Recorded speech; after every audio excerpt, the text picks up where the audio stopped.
The fourth trip I made into this chamber, it was spotless. The furnishings were set in perfect order. The Ark of the Covenant, however, had been placed against the wall, the end of the cave. The end of the cave was a beautiful crystal radiating the colors of the rainbow. Now, I know New Age and all that goes in for rainbows, so do homosexuals and all of that. But God used it first, all right? It's around his throne, and it's around his earthly throne. Now, there's no veil in this setup. So it is the earthly, it's God's temple on earth, or his residence where he once dwelt. And anyway, when I found it like this, there were 4 young men standing in there. And I started to say, what are you doing here? And I froze. I couldn't move, couldn't breathe, couldn't do anything. One of the people said, we are the 4 angels that have been taking care of the ark since Moses put the tables of stone in it, right? And they instructed me to set up my video camera with the tripod, aim it at the Ark of the Covenant, and they went over, lifted the mercy seat up. I don't know how heavy it is. I've never tried to lift it, but it's solid gold. And the angel said, take the tables of stone out of there. God wants everyone to see those. I took them out, all right? They put the mercy seat back down over the Ark of the Covenant. I backed away a little bit. The angel came, got the tables of stone, put them on a rock ledge inside the chamber, and I was then instructed to take a sample of the blood from the mercy seat, have that analyzed, and I did everything the angel told me to do. Real quickly, okay, dried blood is dead blood. Everybody knows that, all right? They can test the blood of the pharaohs, the mummies of the pharaohs, all right? There's certain things they can do. They cannot get a chromosome count by any method I'm familiar with, all right? Things keep changing. I don't profess to know everything. However, there's no way I know that you can get a chromosome count out of dead blood. You can get a DNA and some other things, but not a chromosome count, all right? That's done by living white blood cells. Now then, first of all, in this analysis, I took the blood into a laboratory in Israel.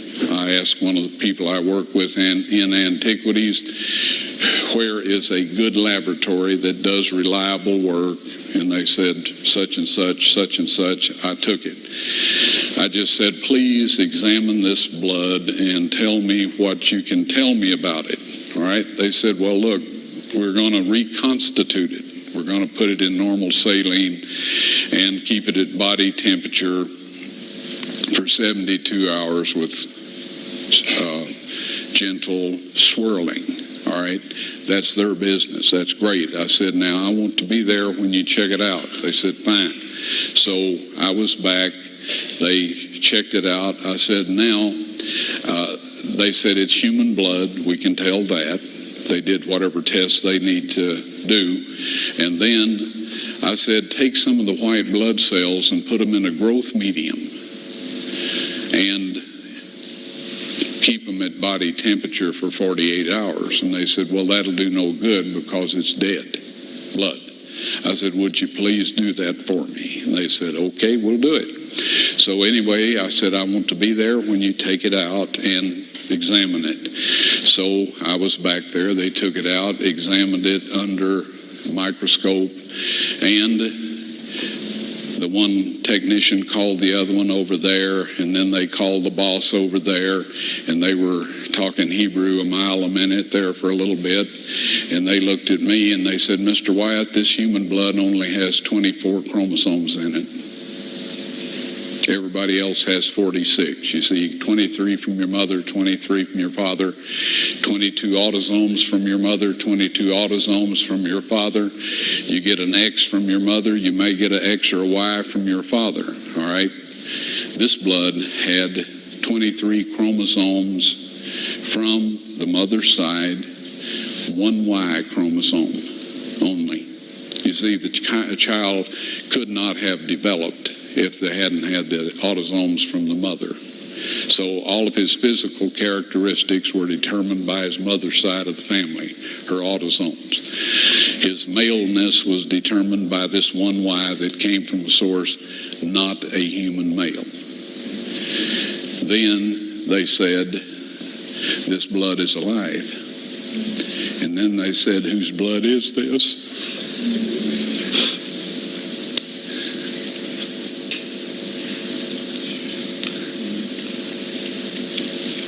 I said, it's the blood of your Messiah.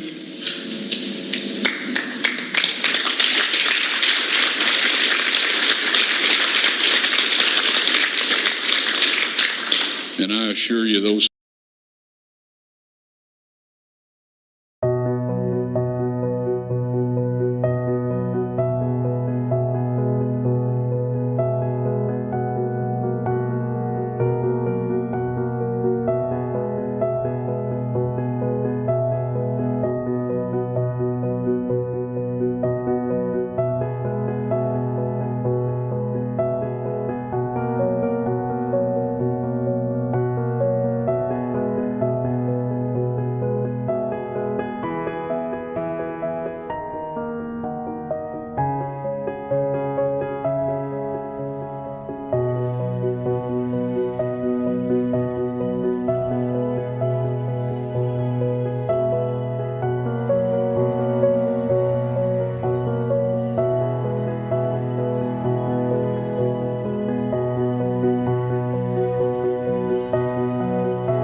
If you spare a little of your imagination, it is a film to describe to you the effect of cymatic frequencies on matter.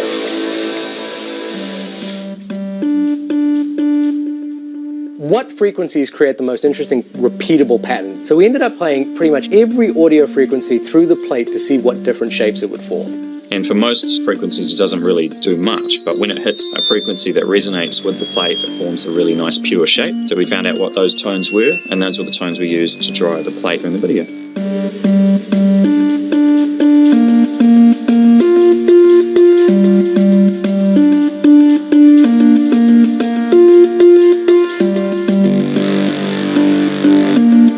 For the speaker dish experiment, we taped a petri dish to the speaker, filled it with vodka, and we vibrate the dish with various tones.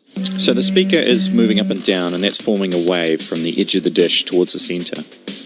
The camera is taking a picture at exactly the same time as the next wave is about to arrive. If you play audio through that's the same frequency or a multiple of that frequency, you're going to be able to make the liquid look like it's frozen. It appears that the water is frozen in time. And what it's really doing is showing you exactly how the water is vibrating in space because of the sound frequencies.